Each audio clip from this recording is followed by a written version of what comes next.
என்னடா பண்ணி வச்சிருக்கீங்க தமிழ்நாட்டை? 13 லட்சம் கோடி கடனா? யாரை கேட்டு இவ்வளவு கடன் வாங்குனீங்க? எதுக்காக முதல்ல இவ்வளவு கடன் வாங்குனீங்க?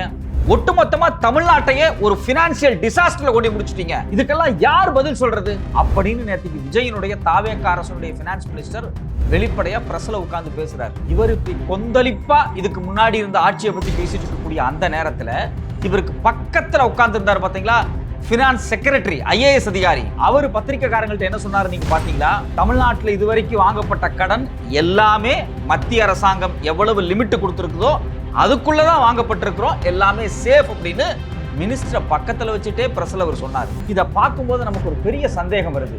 மினிஸ்டர் என்னடானா 5 வருஷத்துல 13 லட்சம் கோடி கடன் ஆகி போச்சு, தமிழ்நாடு திவாலா ஆயிடுச்சு, எங்கனால எந்த இலவசமே தர முடியாது அப்படிங்கிற மாதிரி அவர் பேசிட்டு இருக்கிறாரு. ஆனா பக்கத்துல உட்கார்ந்து இருக்கக்கூடிய அவர் கவர்மெண்ட் அவங்களால அப்பாயின்ட் பண்ணப்பட்ட அதே ஐஏஎஸ் அதிகாரி எல்லாம் கரெக்டா தான் இருக்கு, எல்லாம் சென்ட்ரல் கவர்மெண்ட் எவ்வளவு சொல்லிச்சோ அதுக்குள்ளதான் இருக்கு, எல்லாம் சேஃபா இருக்கு அப்படின்னு சொல்றாரு. யாரு சொல்றது உண்மை? உண்மையிலேயே தமிழ்நாட்டுக்கு 13 லட்சம் கோடி கடன் இருக்குதா? அப்படி கடன் இருக்குது அப்படின்னா அந்த கடனை மொத்தமா வாங்கினது யாரு? இதுக்கு எல்லாத்துக்கும் இதுக்கு முன்னாடி இருந்த அரசு தான் பொறுப்பேற்கணுமா? வணக்கம், இது வராஸ் ரிவ்யூ. நான் உங்கள் சத்யராஜ். தமிழ்நாட்டில் 13 லட்சம் கோடி கடன் இருக்கு அப்படின்னு நேற்றுக்கு வெள்ளை அறிக்கையெல்லாம் வெளியிட்டு இருக்கிறாங்க. அந்த அறிக்கையை பற்றி பேசுறதுக்கு முன்னாடி உங்கள்கிட்ட 2 விஷயத்தை பற்றி நான் பேசணும்னு விரும்புகிறேன். நம்பர் 1, அம்பானி அதானி. அவங்க யாரு? இந்தியாவினுடைய மிகப்பெரிய 2 பணக்காரர்கள். அதில் உங்களுக்கு எந்த சந்தேகம் இல்லைல்ல, அவங்க 2 தானே மிகப்பெரிய பணக்காரர்கள். அவங்க 10 வருஷத்துக்கு முன்னாடி, அதாவது 2014 அம்பானியினுடைய மொத்த சொத்து எவ்வளோன்னு பார்த்தீங்க அப்படின்னா கிட்டத்தட்ட 1.5 லட்சம் கோடி. ஆனால் இப்போ 10 வருஷம் கழிச்சு அவரோட சொத்து மதிப்பு எவ்வளோ தெரியுங்களா? 9.5 லட்சம் கோடி.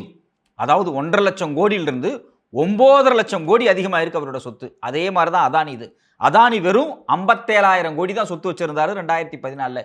இன்னைக்கு அம்பானியினுடைய சொத்து 9.5 லட்சம் கோடி. அதாவது 1 கோடி 2 கோடி கிடையாது, 1000 கோடி 2000 கோடி கிடையாது, 20,000 கோடி 30,000 கோடி கிடையாது, 1 லட்சம் கோடி 2 லட்சம் கோடி கிடையாது, 9 லட்சம் கோடி. அடேப்பா, இவ்வளவு சொத்து வச்சிருக்கிறவன், இவ்வளவு பெரிய பணக்காரன் இந்தியாவிலேயே, ஏன் உலக பணக்காரர்கள் பட்டியலே இருக்கிறாங்க, எவ்வளவு செல்வ செழிப்பா இருக்கிறாங்கன்னு நீங்க நினைக்கிறீங்கல்ல, இவங்களுக்கு எவ்வளவு கடன் இருக்குன்னு உங்களுக்கு தெரியுமா? அம்பானியினுடைய மொத்த கடன் 3.5 லட்சம் கோடி, அதாவது 3,57,525 கோடி. அதே மாதிரி அதானியினுடைய மொத்த கடன் 2,79,962 கோடி, கிட்டத்தட்ட 3 லட்சம் கோடி. அப்ப அம்பானிக்கு 3 லட்சம் கோடி கடன் இருக்கு, அதானிக்கு 3 லட்சம் கோடி கடன் இருக்கு. ஆனா சொத்துன்னு பாத்தீங்கன்னா 2 பேருமே கிட்டத்தட்ட 9 லட்சம் கோடிக்கு மேல சொத்து வச்சிருக்காங்க. நமக்கு ஆச்சரியமா இருக்கா இல்லையா? என்னடா இத்தனை லட்சம் கோடி சொத்து வச்சிருக்கீங்க, அப்புறம் எதுக்குடா அவ்வளவு கடன் வச்சிருக்கீங்க அப்படின்னு ஒரு கேள்வி வருதா இல்லையா? இந்த கேள்வியை அப்படியே உங்க மனசுல வச்சிருங்க. இதுக்கான பதில் தெரிஞ்சாதான் நேற்றுக்கு மினிஸ்டர் பேசினார் இல்லையா, அதுக்கான பதிலும் புரியும் நமக்கு. நம்பர் 2, 2வது விஷயம் என்ன அப்படின்னா, உலகத்திலேயே அதிகமா கடன் வச்சிருக்கக்கூடிய நாடு எது? இந்த படத்தை ரொம்ப கவனமா பாருங்க. இதுல சென்டர்ல ரவுண்டா பெரிய உருண்டையா போட்டிருக்கு பாத்தீங்களா? USA, America.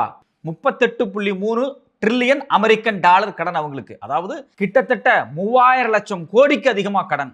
அதே போல சைனாவை பாருங்க, 18 ட்ரில்லியன் அமெரிக்கன் டாலர். அவங்களுக்கு பார்த்தீங்கன்னா கிட்டத்தட்ட 1500 1700 லட்சம் கோடி கடன். அதுக்கப்புறம் ஜப்பான், யூகே, பிரான்ஸ், இட்டாலி. இதை பார்க்கும்போது உங்களுக்கு என்ன புரியுது? என்னடா உலகத்திலேயே மிகப்பெரிய பணக்கார நாடு அமெரிக்கான்னு சொன்னாங்க, மிகப்பெரிய உற்பத்தி நாடு, மிகப்பெரிய பணக்கார நாடுன்னு சைனாவை சொன்னாங்க, ஜப்பானை சொன்னாங்க, யூகேவை சொன்னாங்க, பிரான்ஸை சொன்னாங்க. இந்த நாடெல்லாம் இவ்வளோ பணக்கார நாடுன்னு சொன்னாங்க. இந்த நாட்டுக்கெல்லாம் இவ்வளவு கடன் இருக்குதா? இந்தியாவுக்கே பார்த்தீங்க அப்படின்னா கிட்டத்தட்ட 300 லட்சம் கோடி தான் கடன். ஆனால் அமெரிக்காவுக்கு 3000 லட்சம் கோடி கடன். இதை பார்க்கும்போது நமக்கு ரொம்ப அதிர்ச்சியாக இருக்குல்ல. என்னடா ஒரு பக்கம் பெரிய பணக்காரன்னு சொல்கிறாங்க, ஆனால் எக்கச்சக்கமான கோடி, லட்சக்கணக்கான கோடி கடன் வச்சிருக்கிறான். இன்னொரு பக்கம் மிகப்பெரிய வளர்ந்த நாடுன்னு அமெரிக்காவை சொல்கிறாங்க, அமெரிக்காவுக்கு 3000 லட்சம் கோடிக்கு மேலே கடன் இருக்குது. உண்மையிலேயே கடன்னா என்ன? ஒன்றுமே நமக்கு புரியலையடா அப்படின்னு உங்களுக்கு தோணுதா?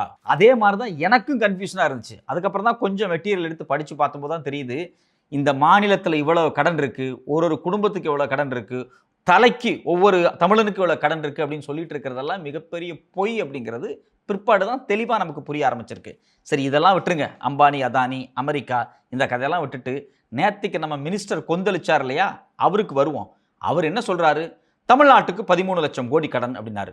இதை அவர் கண்டுபிடிக்கல. போன வருஷம் பட்ஜெட்டை வெளியிட்டாங்களோ, ஒரு 5 மாதத்துக்கு முன்னாடி பட்ஜெட், எக்கனாமிக் சர்வே 2மே திமுக அரசாங்கம் வெளியிட்டாங்க. அப்போவே அவங்க ரொம்ப தெளிவாக சொல்லியிருந்தாங்க, தமிழ்நாட்டினுடைய கடன் கிட்டத்தட்ட 10 லட்சம் கோடி அப்படின்னாங்க.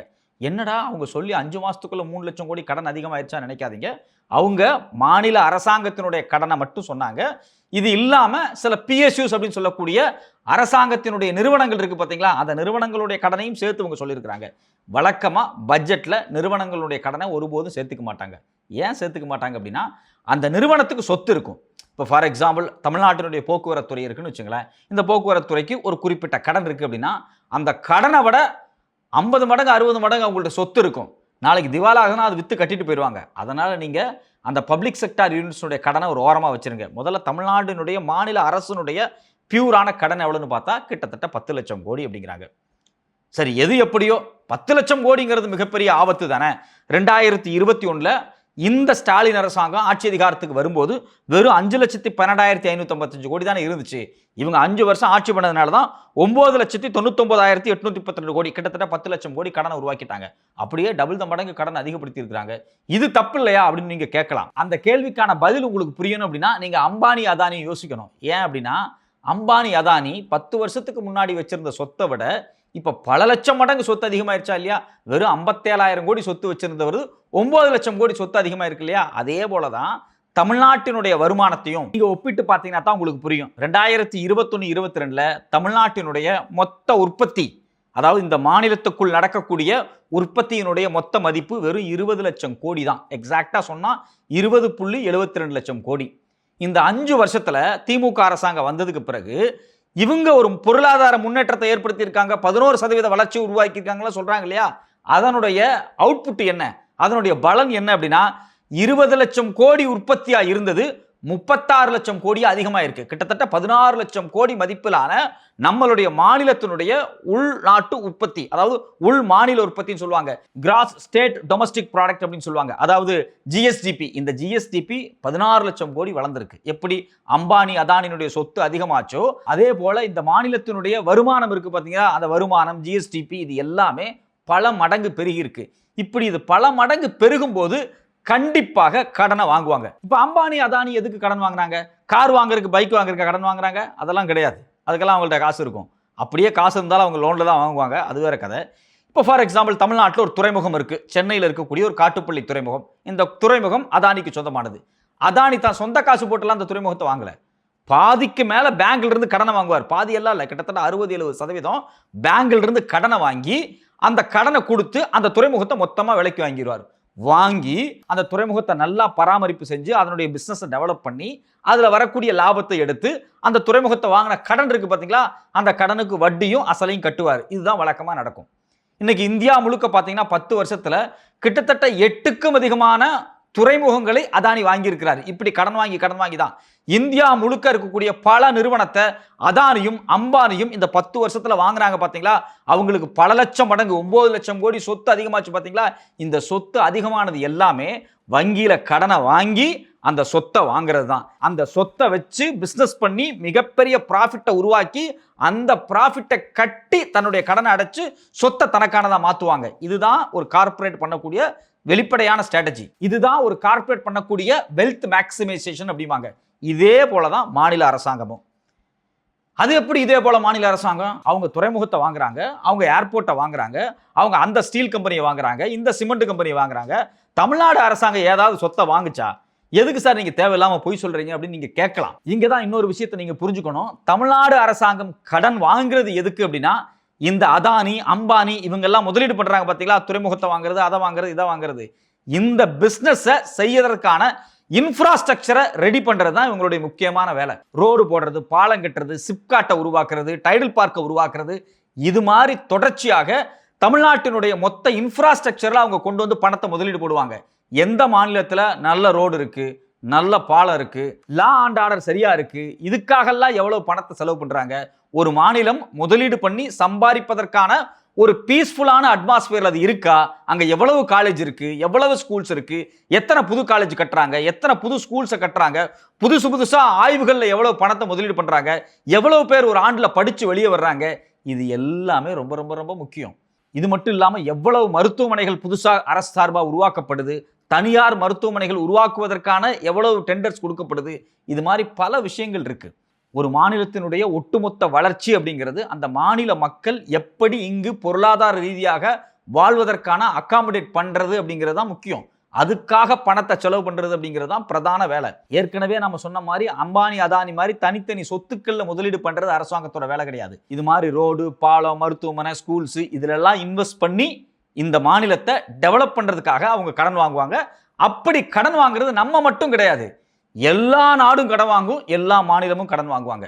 உலகத்தில் பார்த்தீங்கன்னா அமெரிக்கா, சீனா போன்ற நாடுகள் தான் அதிகமாக கடன் வாங்கியிருக்கிறாங்க. அதே போல இந்தியாவில் பார்த்தீங்க அப்படின்னா குஜராத்தா இருக்கட்டும், மகாராஷ்டிரா இருக்கட்டும், எல்லா மாநிலமும் கடன் வாங்கியிருக்கிறாங்க. அதே போல நாமளும் கடன் வாங்கியிருக்கிறோம்.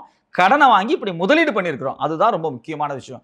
சரிங்க, இப்படி இஷ்டத்துக்கு கடன் வாங்கிட்டு இருந்தா அது வந்து தப்பு இல்லையா அப்படின்னு தானே அமைச்சர் பேசினாரு. அதுக்கு பக்கத்தில் இருந்த அதிகாரி என்ன சொன்னாரு? மத்திய அரசாங்கம் சொன்ன எல்லா விஷயத்துக்கும் நாம் உட்பட்டுத்தான் கடனை வாங்கி கொண்டிருக்கிறோம், அதை தாண்டி கடன் வாங்கவே முடியாது அப்படின்னார்ல. அதுதான் 100% உண்மை. நீங்க இஷ்டத்துக்கெல்லாம் கடன் வாங்க முடியாது. இப்ப விஜய் முதலமைச்சர் ஆயிட்டாரு, இதுக்கு முன்னாடி ஸ்டாலின் முதலமைச்சரா இருந்தாரு, அதுக்கு முன்னாடி எடப்பாடி இருந்தாரு.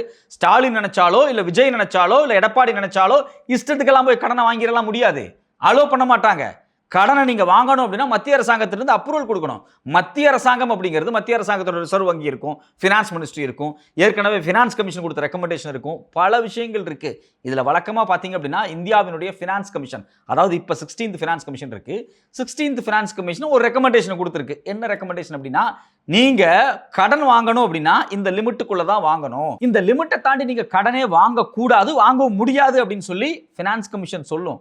அதுக்கு தனி சட்டமே இருக்கு. 2003ல FRBM ஆக்ட் அப்படின்னு செப்பரேட் ஆக்டே இருக்கு. அதனுடைய பேர் fiscal responsibility and budget management act 2003. அதனோட அப்ஜெக்டிவ் என்ன அப்படின்னு நம்மளுடைய ஃபினான்ஸ் கமிஷன் வெப்சைட்லயே இருக்கு. அது எதுக்காக உருவாக்கப்பட்டது, ஏன் உருவாக்கப்பட்டது எல்லாம் தெளிவா இருக்கு. அதை போய் நீங்க படிச்சினாலே உங்களுக்கு தெளிவா தெரியும். அந்த ஃபினான்ஸ் கமிஷன் ஒரு ரிப்போர்ட் வெளியிடுறாங்க. அந்த ரிப்போர்ட்ல ஒரு தெளிவான பேஜ் ஒன்று இருக்கு. அந்த ரிப்போர்ட்டினுடைய அனெக்சர் F1.18. அதுல ரொம்ப தெளிவா என்ன சொல்றாங்கன்னா, இண்டிகேட்டிவ் டெப்ட் path of state government as percentage of GSDP. அதாவது மாநில அரசாங்கத்தினுடைய மொத்த உற்பத்தி இருக்கு பாத்தீங்களா, அந்த மொத்த உற்பத்தியில எத்தனை சதவீதம் வரைக்கும் நீங்க கடன் வாங்கலாம் அப்படிங்கிறத டெல்லியில் இருக்கக்கூடிய ஃபினான்ஸ் கமிஷன் கொடுத்துருக்காங்க. அதனுடைய ரிப்போர்ட் தான் இது. அந்த ரிப்போர்ட்ல தமிழ்நாடு எத்தனை சதவீதத்துக்குள்ள கடன் வாங்கலாம் அப்படின்னு ஒரு ஸ்லாப் கொடுத்துருக்காங்க, ஒரு சீலிங் கொடுத்துருக்காங்க. மகனை இதை தாண்டி நீ கடன் வாங்கினா உன்னை பிச்சிருவேன், நீ கடனே வாங்க முடியாது, உனக்கு எவனும் கடனே கொடுக்க மாட்டான் அப்படின்னு சீல் பண்ணி வச்சிருக்காங்க. அந்த சீல் பர்சன்டேஜ் எவ்வளவு தெரியுங்களா? 28.7%. இந்த 28.7% தாண்டி, அதாவது நம்மளுடைய மொத்த உள்நாட்டு உற்பத்தி சொன்ன பாத்தீங்களா, இந்த 35 லட்சம் கோடி, இந்த 35 லட்சம் கோடிக்கு மேல இருக்கக்கூடிய உள்நாட்டு உற்பத்தி அல்லது உள் மாநில உற்பத்தி இருக்கு பாத்தீங்களா, இந்த மாநில உற்பத்தியில 28.7% தாண்டி நீங்கள் கடனை வாங்க கூடாது, வாங்க முடியாது, வாங்குவதற்கு உங்களுக்கு வழியே கிடையாது. இதை யார் சொன்னது? நேத்துக்கு பிரஸ் மீட் கொடுத்தாரு இல்லையா தாவேகாவினுடைய ஃபினான்ஸ் மினிஸ்டர், அவருக்கு பக்கத்துல உட்கார்ந்திருந்த அதிகாரி சொன்னார்ல, அவரு இந்த ஆக்டை பத்தி தான் பேசினாரு.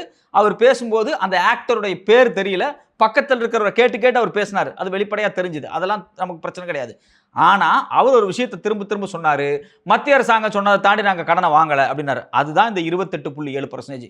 இப்ப நம்ம தமிழ்நாட்டுக்கு வருவோம். தமிழ்நாட்டு மாநில அரசாங்கத்தினுடைய மொத்த கடன் எவ்வளவு? 10 லட்சம் கோடி.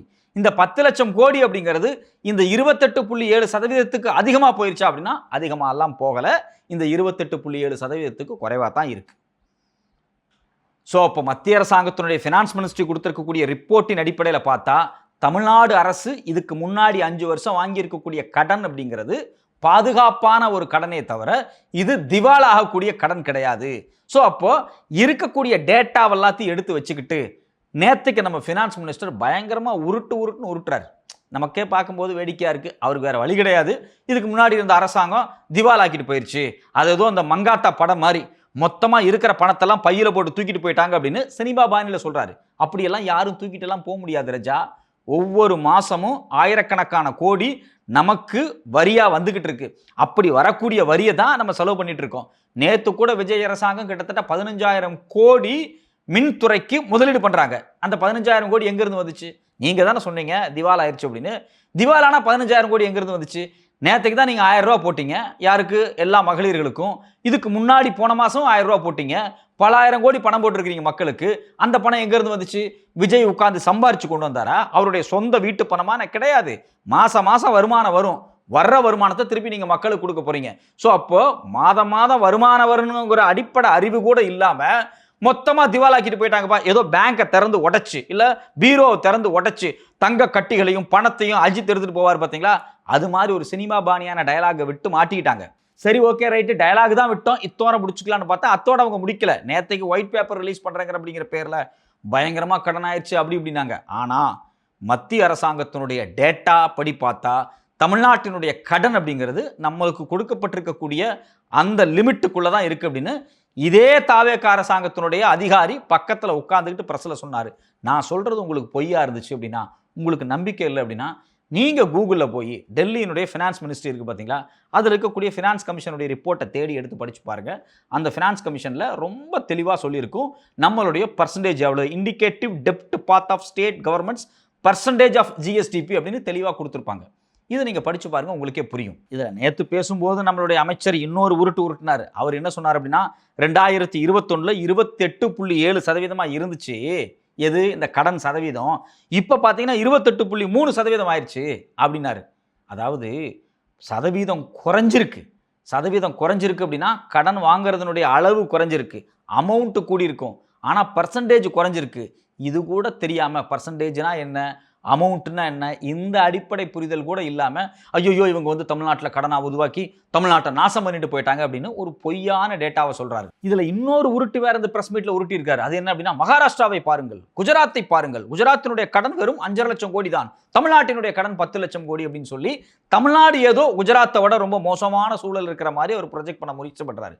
தயவு செஞ்சு ஒரு விஷயத்தை புரிஞ்சுங்க, தமிழ்நாடு வேற குஜராத் வேற. இதை நான் சொல்லலை, கிறிஸ்டோபர் ஜெஃப்ரால்ட் அப்படின்னு அமெரிக்காவை சார்ந்த ஒரு அறிஞர் வயர் பத்திரிகையில் ஒரு கட்டுரை எழுதியிருக்கிறார். அந்த கட்டுரையை நீங்கள் தெளிவாக படித்து பார்த்தீங்க அப்படின்னா உங்களுக்கு தெளிவாக புரியும். தமிழ்நாடு வேற குஜராத் வேற அப்படிங்கிறது.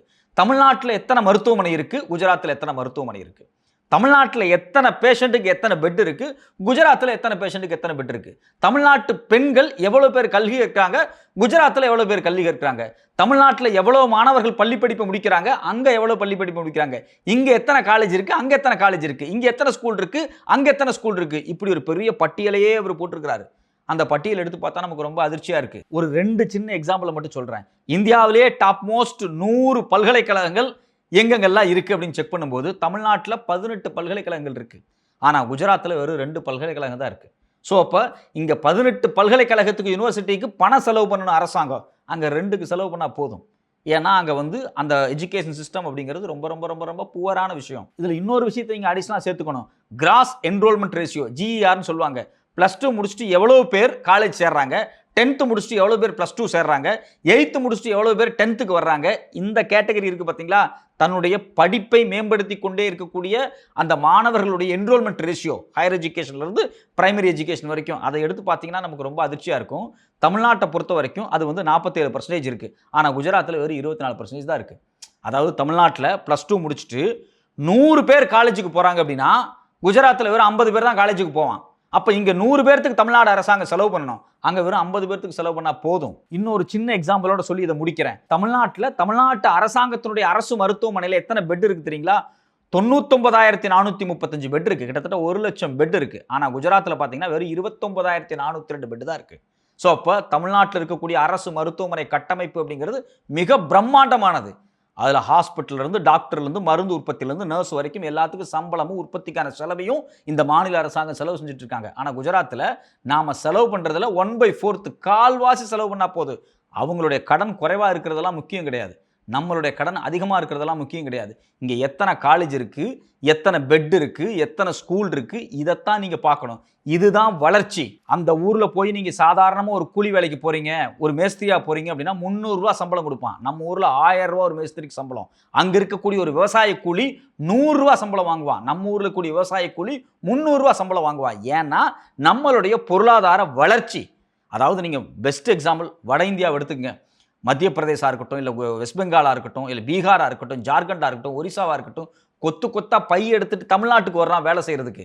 ஏன்னா அங்கே 100 ரூபா கிடைக்கும், இங்கே 300 ரூபா கிடைக்கும். இங்கே 100 ரூபாயை செலவு பண்ணிட்டு 200 ரூபா வீட்டுக்கு அனுப்பலாம் அப்படின்னு மிகப்பெரிய ஆசையோடு, சம்பாதிக்கும் கனவோடு, சாப்பாட்டுக்கு வழி இல்லாமல் பையை தூக்கிக்கிட்டு நம்ம ஊருக்கு வர்றான். ஏன்னா நம்ம ஊருடைய பொருளாதாரம் வளர்ந்து உச்சத்தில் இருக்குது. இதெல்லாத்தையும் மறைச்சிட்டு மொத்தமாக குழி தோண்டி புதைச்சிட்டு குஜராத்தோடு தமிழ்நாட்டை கம்பேர் பண்ணுறதுக்கு உங்களுக்கு வெக்கமாக இல்லை? அடிப்படையான பொருளாதாரம் தெரியாத ஒரு முட்டாள் கூட இதை செய்ய மாட்டாங்க. குஜராத்தை தமிழ்நாட்டோடு ஒப்பிட பண்ண மாட்டாங்க. உங்களுக்கு சந்தேகமா இருந்துச்சு அப்படின்னா கிறிஸ்டோபர் ஜெஃப்ரால்ட் எழுதின ஒயர் கட்டுரை இன்னும் அதே வெப்சைட்ல தான் இருக்கு. போய் கூகுள்ல உட்கார்ந்து தமிழ்நாடு வெர்சஸ் குஜராத் கிறிஸ்டோபர் ஜெஃப்ரால்ட் அல்லது த ஒயர் அப்படின்னு போட்டிங்கன்னா அந்த கட்டுரை வரும். உட்கார்ந்து படிச்சு பாருங்க. தமிழ்நாடு வேற குஜராத் வேற அப்படிங்கிறது உங்களுக்கு ரொம்ப தெளிவா புரியும். அப்போ தமிழ்நாட்டோடு குஜராத்தை கம்பேர் பண்ணுவதே மிகப்பெரிய தப்பு. இத்தோட நிற்காதீங்க. இன்னொரு விஷயத்தை நான் சொல்லி முடிக்கிறேன். ஃபிஸ்கல் டெபிசிட் அதிகமாயிருச்சு, ஃபிஸ்கல் டெபிசிட் ரொம்ப அதிகமாயிருச்சு அப்படிங்கிறாங்க. ஃபிஸ்கல் டெபிசிட்ங்கிறது வேற ஒன்றும் கிடையாது. ஒவ்வொரு வருஷம் பட்ஜெட் போடும்போது தமிழ்நாட்டினுடைய மொத்த வருமானம் எவ்வளவு, தமிழ்நாட்டினுடைய மொத்த செலவு எவ்வளவு அப்படின்னு போடுவாங்க. கடந்த பட்ஜெட்ல பார்த்தீங்க அப்படின்னா தமிழ்நாட்டினுடைய மொத்த வருவாய் அப்படிங்கிறது 3,32,330 கோடி.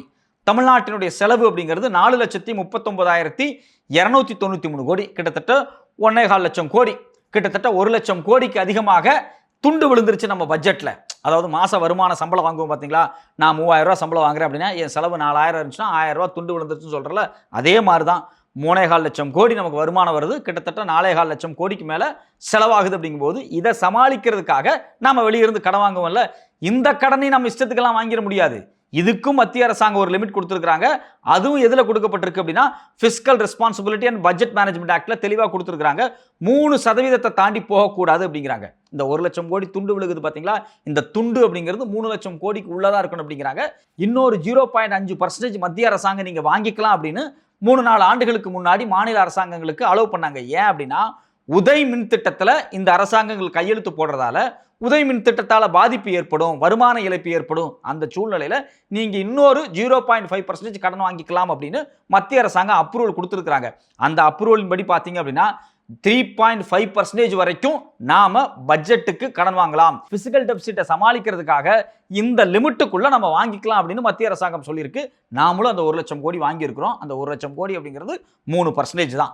அது 3.5% கூட கிடையாது. அப்போ இந்த தமிழ்நாட்டினுடைய மொத்த கடனாக இருக்கட்டும், பட்ஜெட்ல விழக்கூடிய துண்டாக இருக்கட்டும், இது ரெண்டுமே மத்திய அரசாங்கம் கொடுத்திருக்கக்கூடிய அந்த சீலிங் பாயிண்டை தாண்டி நம்ம வாங்கவே இல்லை. இதுக்கு எக்ஸாம்பிள், இதுக்கு ஆதாரம் எல்லாமே நம்ம கூகுள்லயே இருக்கு.